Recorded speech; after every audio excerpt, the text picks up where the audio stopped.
Okay, welcome to the Likutey Moharan Shir, Terech Beis. As we said, this is Shir on the 5th chapter of Pirkei Tzniusa, that is the Mishnah of all Kabbalah. You know, it's a part of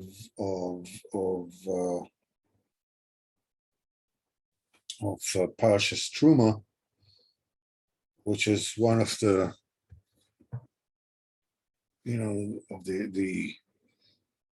jam-packed parshas in the Zohar. Obviously, Bereshis is a whole volume on its own, but Parshas Truma doesn't lag far behind it. Part of Parshas Truma, amongst other things, is the 5 chapters of Sefer Tzniusa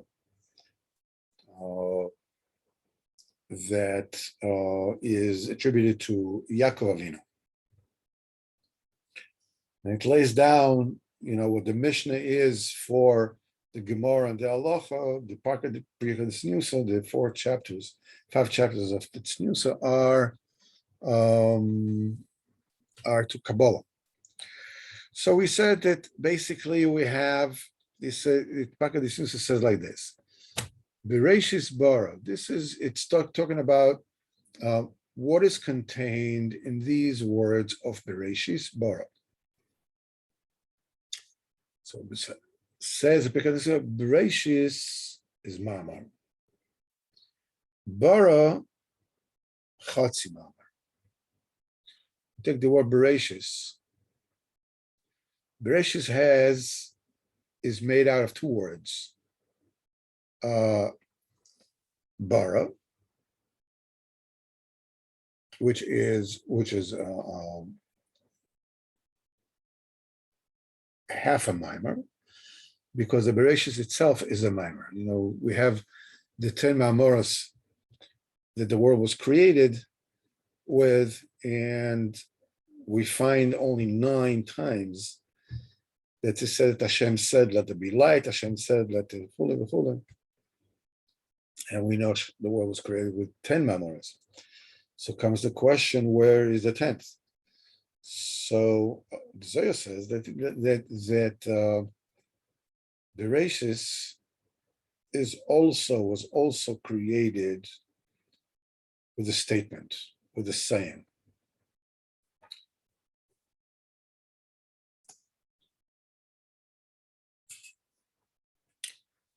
So basically we have the principle of a saying creating a reality. Before the world was created, obviously everything was one. It was only Hashem. A saying, speech, is something that divides the speaker with the listener. Meaning that before there's speech, there is no differentiation between the speaker and the one who listens to the speech. It's like when a baby, as long as the baby doesn't talk, basically the entire world is the baby. And whatever is happening to the world is some kind of a stimulus, which baby maybe recognizes, doesn't recognize, feels comforted by or not, or scared by. But there's no identification yet until the baby says mama or dada, whatever it is. Then when the baby assigns a name to somebody outside him, this is when there is a differentiation between I and somebody else. This is a result of the basic principle, the Kadosh Baruch Hu created the world, it had to be done through a saying.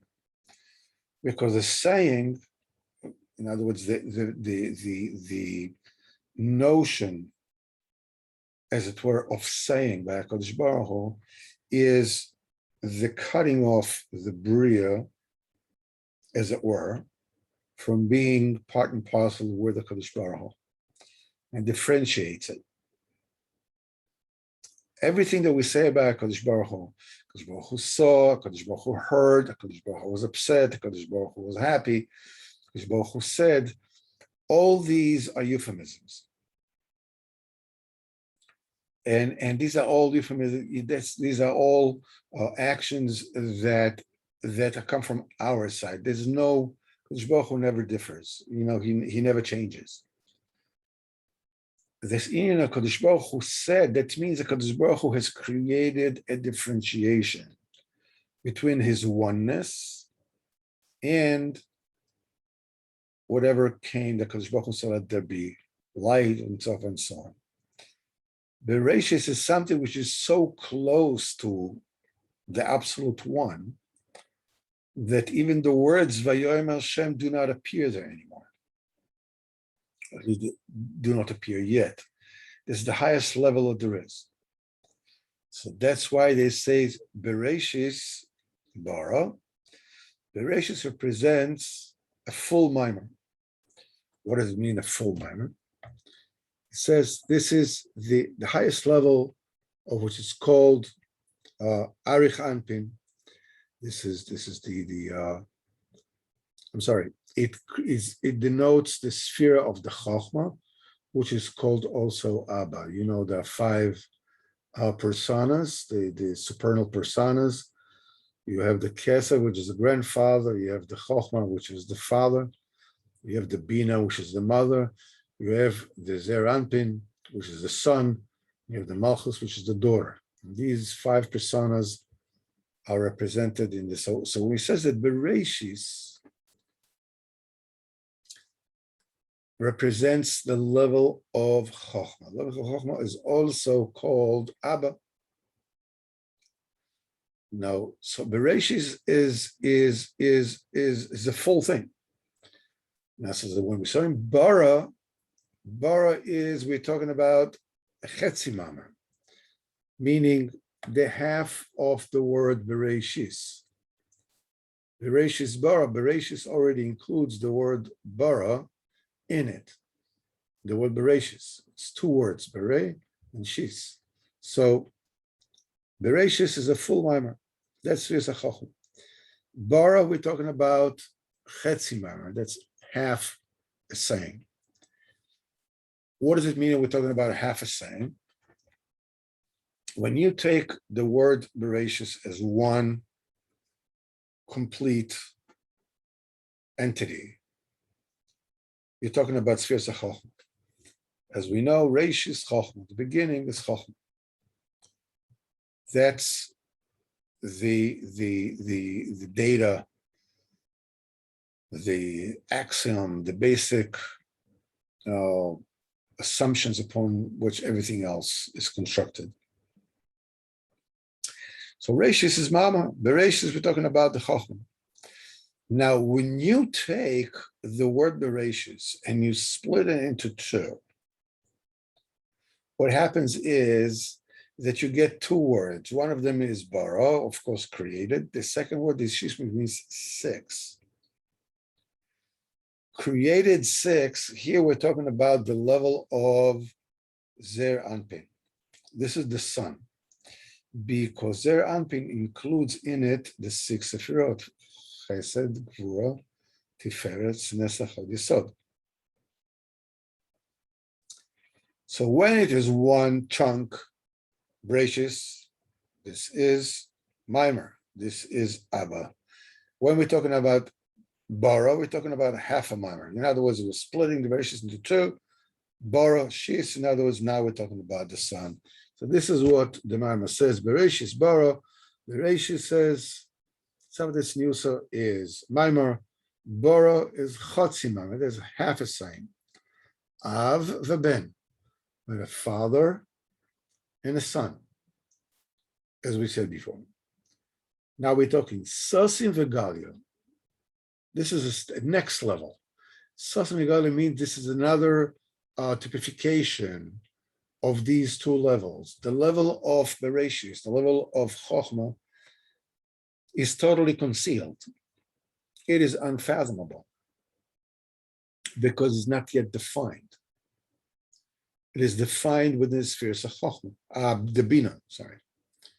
While it's the Chochmah, it's undefined and we cannot understand things which are undefined. Nevertheless, it's all there. So we thought Sasim Vegalia. Galia already refers to the level of Zerampin. Sometimes Zerampin is exposed, sometimes it's expressed, sometimes it's not. This alludes to the basic principle of the interrelationships between the Chochmah and the Bina in the scheme of things of the five personas, and the relationship of the Zer Anpin and the Malchus. The Zer Anpin, the Chochmah and the Bina are so primordial that the Chochmah itself is ungraspable. The only way that you can make sense, that you can know what is happening in the Chochmah, is through the sphere Sabina.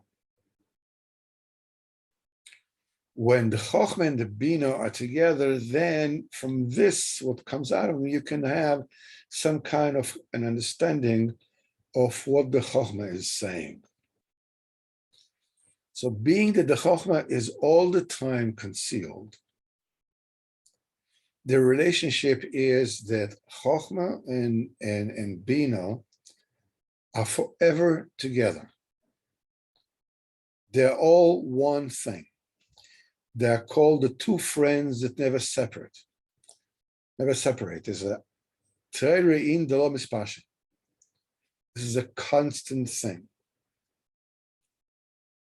And because it is in such a high level, Chochmah Bina, it's called, it's totally concealed. It's totally secret. The level of Zer Anpin and the Malchus, this is the level that is already being influenced by the behavior of us below. When we behave ourselves, the Zer Anpin and the Malchus are together. The Malchus receives the Shefa, that's what they say, we're talking about the Zer Anpin and the Malchus. When Am Yisrael is doing the Ratzon of Hashem, then Zer Anpin and the Malchus become one. The Malchus receives the bounty, the Shefa, from the Zer Anpin. And this is when Zer Anpin has an expression, because the very same way that the Malchus has absolutely no expression without the Bina, the same thing applies to Zer Anpin and the Malchus. When they are together, there is an expression to Zer Anpin. It can be exposed, it can be overt. But when the Am Yisrael, we don't live up to the bargain, to what we are supposed to,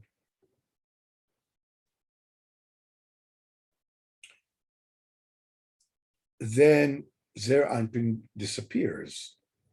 The Malchus becomes empty. It becomes a broken vessel, as it were. It is arid. It doesn't dashpos. This is the time the judgments, Lo Aleinu, reign supreme. So being that at the level of Chochmah Bina, even when the Bina, we're saying that the Chokhmah is all the time, it's all the time concealed. So this is Sosi. In the level of Zeranpin, sometimes Zeranpin is connected to the Malchus and sometimes not. So he says Satin Vegalia, sometimes yes, sometimes no. Now we say in that thing that each one of them is almost like a synonym of another. Bereshis, Maimar, Av.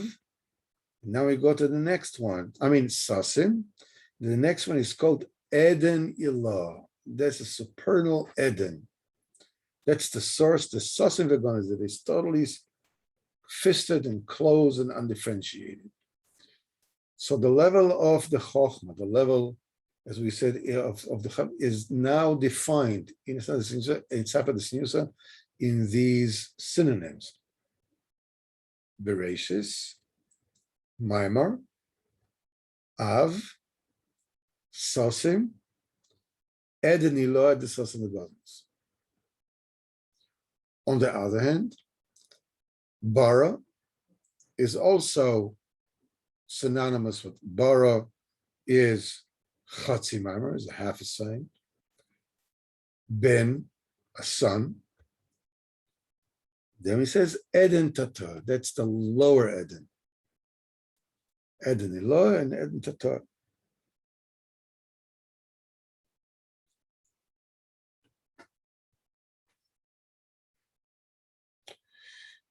And Rabbeinu now is going to get into a very complex structure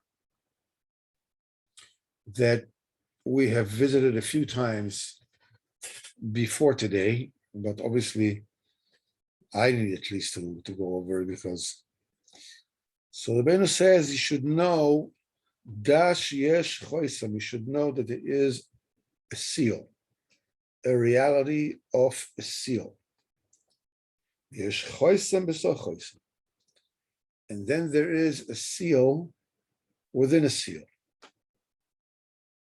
Obviously, the outer seal is there to protect the inner seal. A seal altogether is a shield. It's a wall. It's a deflector shield, as they used to say in the old days of Star Trek.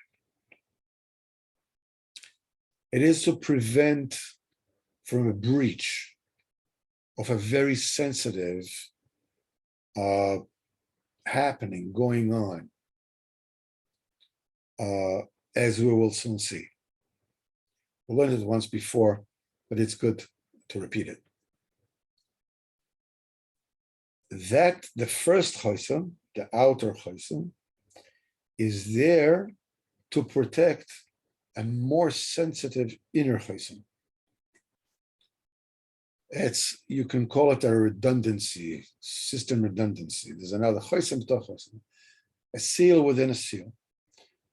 We visited that notion in halacha when we are sending meat in the hand of a goy. Everybody knows that when you fly a plane and you order kosher food and it's fleischig, the kosher food is double wrapped. It's a seal within a seal. Because otherwise, we don't trust the goy not to have it altered. Because meat is so easily altered. Even meat of basically kosher animal is treif, if the behemoth is treif. It's a very sensitive issue.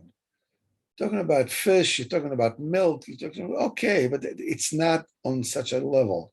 Meat, which is very, very sensitive, has to be within a seal. So we're talking about now a reality where an internal process is taking place that has to be concealed and sealed and protected. Rabbeinu explains what this particular process is. But it says, there are the admonishers of the generation. These are the teachers of the generation. These are the ones who show Am Yisrael where to go and what to do. Rabbeinu says that these admonishers, these teachers, are called Pchinos Raglan. They're also euphemistically called the legs. Now, that terminology of legs comes to denote two separate attributes of these teachers, of these tzaddikim. V'nikarim Raglin, Rabbeinu says, and the reason why they are called Raglin, al Shem shehem limudei Hashem, because they are limudei Hashem, something that when you read it, the pshat is that those are the ones who, who learn what Hashem is saying. Rabbeinu says, no, this is not the pshat that Rabbeinu is learning here. That's not what the Rabbeinu is referring to. Al Shem shemudei Hashem hainu shalomdim keviyochol es Hashem. That they are teaching, as it were, the Kodesh Baruch Hu. What does it mean? Well, what can you teach Kodesh Baruch Hu? You're not telling him something he doesn't know. It says, "Shenoisim lo eitzes," that they give him advice. That's one definition of why they're called Raglan. The second one is v'hem olachim b'shlichusai, and they're going in the Kodesh Baruch Hu's as the Kodesh Baruch Hu's emissaries, Lisra, l'chichon v'lachzir l'Hashem Yisborach, in order to admonish them and get them back to Kodesh Baruch Hu. Bal Shem zeh nikarim Raglan, and these are the two reasons why they are called legs. So comes the question, why is the fact that Limud Hashem, that they teach HaKadosh Baruch Hu and give him advice, why is this called Raglan? So Rabbeinu brings a proof here.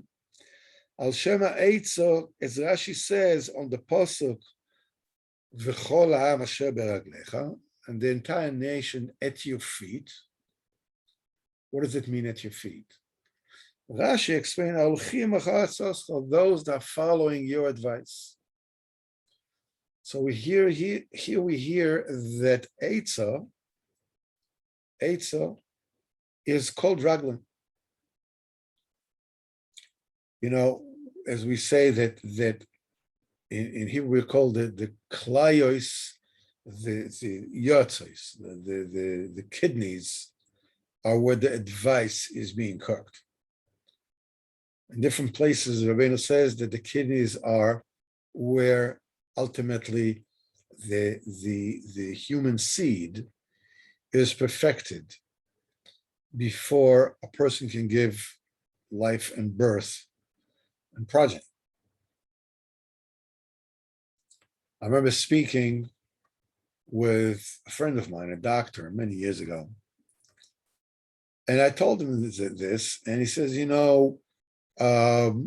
anatomically, we don't see a connection between the two. He says, however, interestingly enough, there is an enigma that we doctors don't understand, and that is that people that have kidney problems, cannot progenate, cannot have children. So the Eitzah talks about progeny. And Eitzah, Rabbeinu says another place, is when somebody gives somebody else an advice. It's like he is impregnating the other person's seichel with a seed. If the advice is good, what will grow out of it is fruitful in advantageous results. But if the advice is a bad advice, Chas v'shalom. What will grow out of it is inevitably, weeds and harmful results. So that's what Rabbeinu says, that a person should always speak and get eitzes from tzaddikim, because the eitzes from tzaddikim is kulo zera emes, is all a seed of truth. It's completely clean truth. Whatever it is you hear from the tzaddik is a complete truth. If you accept it with full emunah, even if you don't understand it yet, but in full emunah, you understand, okay, this is what the truth is. And you sort of you have to readjust where you are vis-a-vis what the tzaddik said. What will come out of it will be a glorious result. Which reminds me, I last Thursday I came back from a 10-day stint in the hospital, and one of the funny things that happened there, or at the time it wasn't very funny, but there was a very well-known Israeli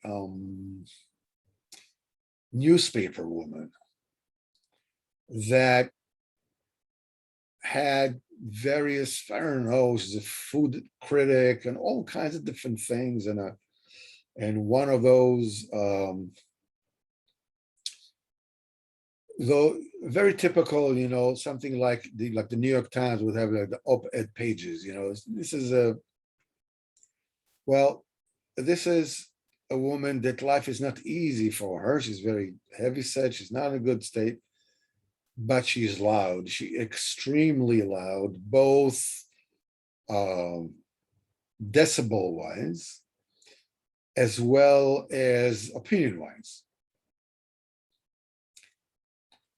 It was one night where suddenly the entire ward was rattled with shouting. This woman was shouting and scolding the nurses, which between you and me, I can understand. Some of the nurses, most of the nurses were very, very nice, but there were quite a few nurses that gave you the feeling that, why are you bothering me? It's just, leave me alone. I'll do what I need to do, but go away. I'll come to you when I'm ready, whatever it is. Well, this woman wouldn't have none of it. I don't think that she differentiated between the good nurse, bad nurse, whatever it is. Everybody is and the whole word was shaking. The next day, my son Melech, who's an angel, will absolutely help anybody,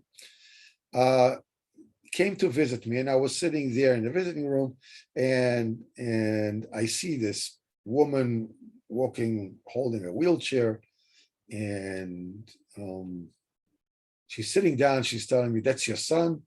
She's saying, "You have a great son, an unbelievable son. My son is just there. He'll do a favor to anyone." And that started a whole barrage. She told me, that she is Reform. I don't know what it means to be Israeli Reform. I know what it means to be an American Reform, because my father-in-law belonged to a Reform, whatever you want to call it. And basically it was, what they call in Hebrew, they call it Medurat HaShevet. That's the tribe's campfire. The Goyim have the crutches, whatever it is. So we have that, and there we see Yerushalayim Shel Zahav, whatever it is, and all kinds of, I don't know, whatever it is. So, plus to know who we are for a while until the children just go ahead and. So the first thing I had to hear is that she's Reform. Okay. And then she questioned me, very thoroughly. You're Bal Tshuva? Okay. From how long? So I said, I'm from that at that time, early days. I said, whatever it is. And she says, the biggest problem and there's this glee in her eyes. The biggest problem of the tshuva movement are the offsprings, the children. In other words, like, haha, maybe you're smart and you're doing tshuva, but your true colors are coming out with the children.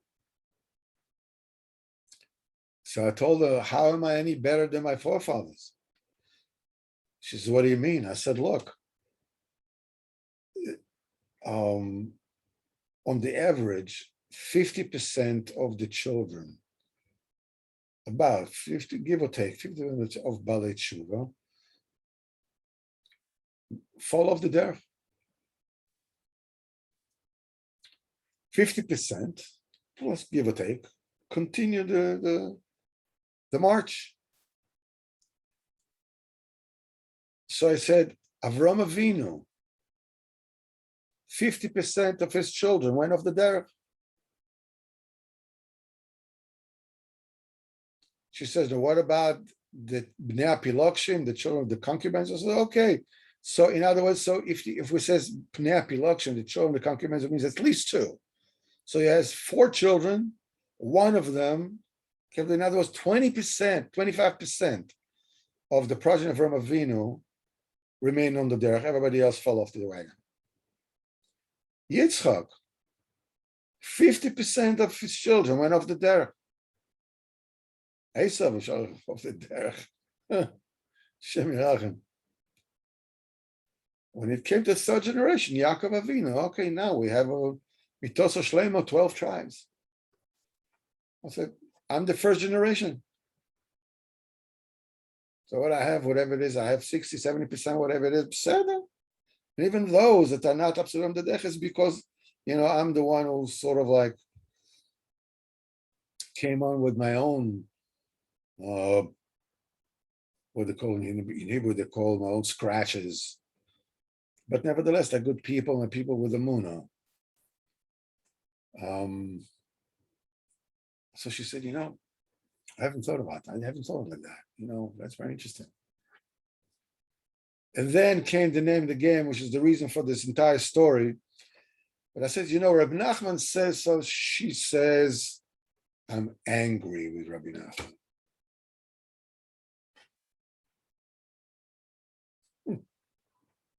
At that point in time, I didn't say anything because what can you say? When you're angry, as it were, with Rabbi Nachman, it's like you're saying you're angry with gravity, the force of gravity. What are you talking about? Who the heck are you to be angry? The Tzaddikim is kula zera emes. The eight of the Tzaddikim is kula zera emes. So the fact that they're giving the Tzaddikim are giving eight to HaKadosh Baruch Hu, they're called raglan, they're called legs. And because they are going with, on as emissaries of HaKadosh Baruch Hu, to bring Am Yisrael to HaKadosh Baruch Hu, they're also called legs. These 2 reasons. Now, what we have to understand, and this is the process that is taking place, is that both these Bchinas Raglim are actually representing one single process. And that's the relationship between HaKadosh Baruch Hu and Am Yisrael.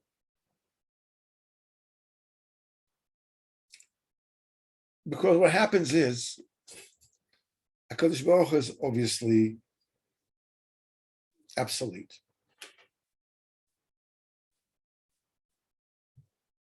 If Chas v'Chalila somebody does not do what HaKadosh Baruch Hu says that needs to be done, judgments are automatic.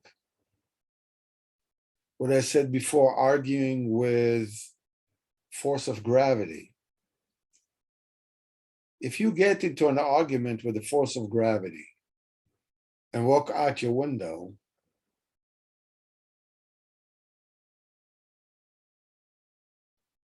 what are you saying? That the fact that person falls down and breaks his I don't know what is a punishment? It's a result of reality. Kodesh Baruch Hu is reality. The Ratzon HaKadosh Baruch Hu is reality.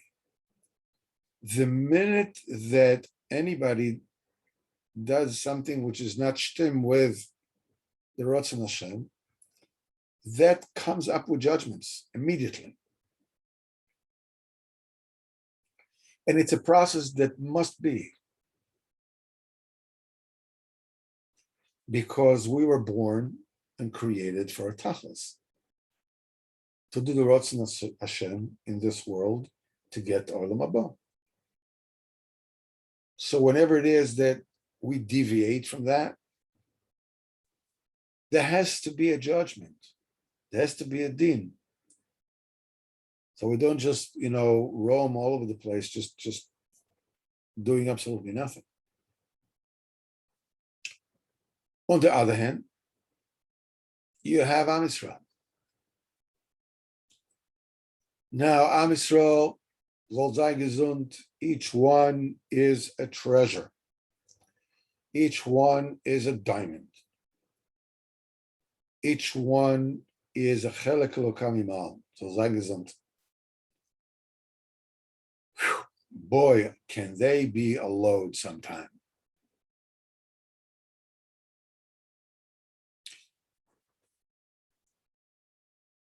After Moshe Rabbeinu came from Har Sinai, he canceled out the verdict. Chas v'chalila, Kadosh Baruch Hu wanted to annihilate Am Yisrael. Moshe Rabbeinu argued for Hashem, and he manages to ameliorate the din. He's coming down, and his face is beaming. Am Yisrael is fearful; they can't even get close to him. Then it says Moshe takes the oil moed and puts it outside of the camp, and he leaves the camp. He goes out. When he goes out of the camp, all the people in Am Yisrael are standing by the tents and are looking at him. And when he comes to oil moed, the Shekhinah comes, and everybody bows down. Everybody is standing, watching Moshe Rabbeinu walk from the camp to Oel Moed. Now that takes some time. He's walking. What were they talking about? What's going on? Things say time, he's walking, everybody's saying, what are they saying? So, Chazal did not mince with words. No diplomacy there, no sentiments. They didn't hide absolutely nothing. They didn't hide anything. The Medrash says Am Yisrael was split in half. Half of them were saying they're watching Moshe Rabbeinu and they're worried. Did HaKadosh Baruch Hu forgive the sin of the Egel or not? Half of them, if the Medrash wouldn't have said it, I couldn't say it myself. Half of them were saying, check out what a fat neck he has. Look, what a fat neck he has. Look at his fat legs. How did he get so fat? How did he get so healthy? He's drinking our blood. It's our money.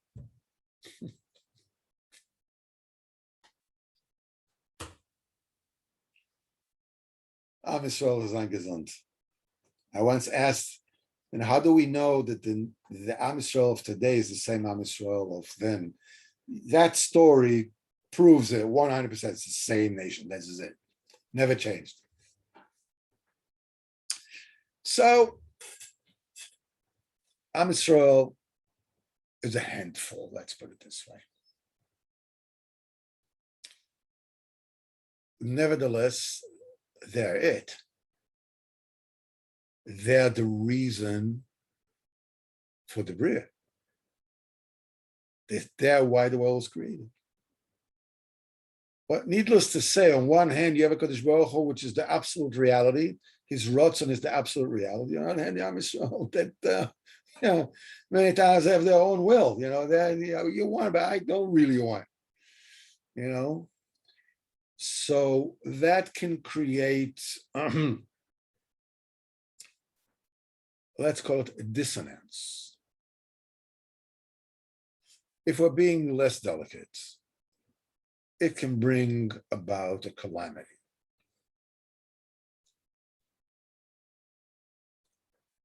Because when what we do does not correspond to what Kadosh Baruch Hu wants, judgments are automatic. What are you going to do? Going to argue with the force of gravity? On the other hand, HaKadosh Baruch Hu has created the world so that Am Yisrael will exist, that Am Yisrael will come ultimately to the Tachlis. So there has to be a mechanism between the two, some kind of a buffer zone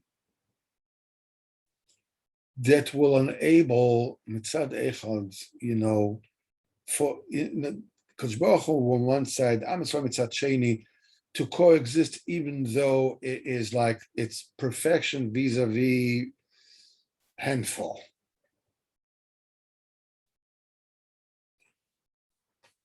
What the Tzaddikim do, when we say they're giving Eitzah to Kadosh Baruch Hu, that means that what is an Eitzah? Eitzah is when somebody asks you what to do, you ask a very smart person, look, this is what's going on, what can I do? What should I do? On the level of Chochmah, of pure wisdom, I can give you like 5 different options, but that's not an advice. Thank you very much. I know there are 5 options, but what should I do? An Eitzah is already something which is not, it's not theoretical options. It's a very lemaisadik choice of which option to take. The truthfulness of the Eitzah, the value of the Eitzah, is that it actually begins beyond the Chochmah. And it creates one single connection all the way to the world of Maaseh, to the world of deed. You should do this. This kind of connection between the highest of the high and the lowest of the low is called, they're giving a Kadosh Baruch Hu an Eitzah. They're giving him the service of connection between the absoluteness of the Kadosh Baruch Hu and the rambunctiousness of Am Yisrael. And Rabbeinu says that what they actually do is, on one side, by Kadosh Baruch Hu, the Tzaddikim, when Am Yisrael does something that they shouldn't do, the Tzaddikim are like minimizing the severity of the damage. As we said, Kadosh Baruch Hu said to Moshe Rabbeinu, he says, let me, I'll finish them off. So Rabbeinu says, Lama Hashem chira apcha b'amecha. So why are you so upset? Why are you so upset with your people? Why? I'm so upset. They made a golden calf. What are you talking about? So we spoke about it at length, the different kind of explanations of what does it mean? Why are you upset? One explanation is that Moshe Rabbeinu says, you said it to me, didn't say it to them, as we brought it out in Torah of Tzaddik. Another explanation is that Moshe Rabbeinu says, Lama Hashem chira be'amecha, in your nation. In the very core, they are amecha, they are your people. They are chelek lo kamima. What can they do? This world is full with Yetzer Hara. So they fell. But that doesn't make them not your children. You can't be, full fury, with it's amech. That's what on one side. On the other side, the Goat Am Yisrael says, I can't believe what you guys did. I just totally, whoa. This is beyond. They make it bigger.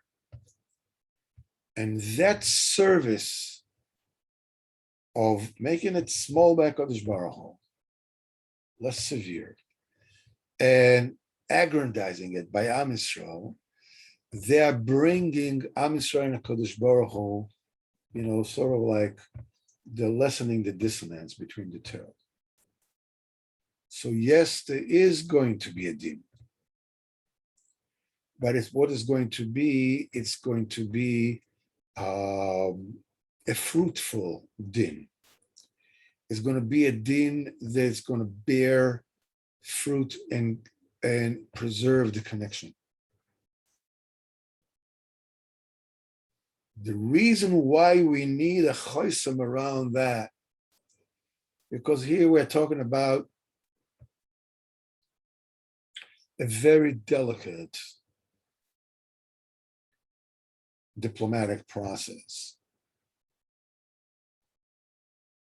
Imagine then when the king is dealing with his emissary, and the emissary has to go, to tell the people. In the meantime, the newspapers find out about it. Oh, forget about it.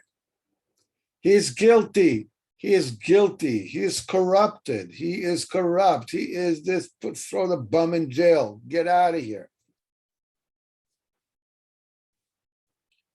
In other words, exposing very, very delicate negotiations at that stage is going to expose, there's already a din there, there's already judgment there. It's very easy to sway the judgment to a way that it becomes a din kosher, a cruel din achzori, a cruel judgment. When the din is supposed to be the way it's supposed to be, it's called din Torah. Din Torah means, yes, there's the din, there's judgment, but nevertheless din Torah. It's a din that pulls the people together, but preserves the connection. If that particular process between the Tzaddikim and Kodesh Baruch Hu, Tzaddikim Am Yisrael, is not camouflaged, is not protected, that very, very sensitive situation that is so sensitive to being corrupted, to being hijacked by the Kilipot, being hijacked and being pulled into Din Achzori. This is called the Chosam. That's the seal that the Tzaddikim have to do. So this is what Rabbeinu says. Hashem Yisborach gozer gzar din ba'olam, Kodesh Baruch Hu, judges, makes a judgment in the world. V'adinu ha'Torah, the din is the Torah, the din Torah. That's the way it's supposed to be. Ki tzorach liot din Torah, it has to be a din Torah that is being passed and called din of the Torah. In other words, it's a judgment that preserves. It's a productive judgment. It's not a destructive judgment. Because that these tzaddikim are limudei Hashem, they give eitzes to HaKadosh Baruch Hu. They are the ones who are the intermediaries that are the official ambassadors. HaKadosh Baruch Hu consults with them. He reveals to them the din Torah that has been decreed on the generation.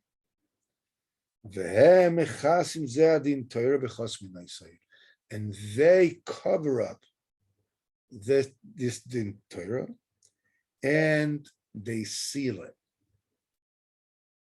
protected, does not get exposed to being hijacked. B'fchinas mayan chosim. This is called a sealed fountain.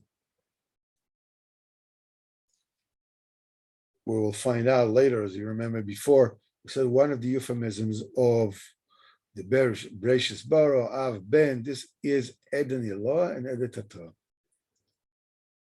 Eden is the very source, right? And between the Eden and the Gan, which is the Malchus, which is us, is the Naho Yotzim Eden. It is a fountain that's coming out of Eden. That's the connecting link between the Eden Elah, the Eden Tata, and the Gan. Eden Lashkosas Gan. That's the connection. These are the Tzaddikim. It says Mayan Chosun. It says a fountain is sealed. In other words, these Tzaddikim are sealing the entire. Why? Why are they doing this? So that the Chitzonium, the Klipos, the prosecuting angels will not suck from it.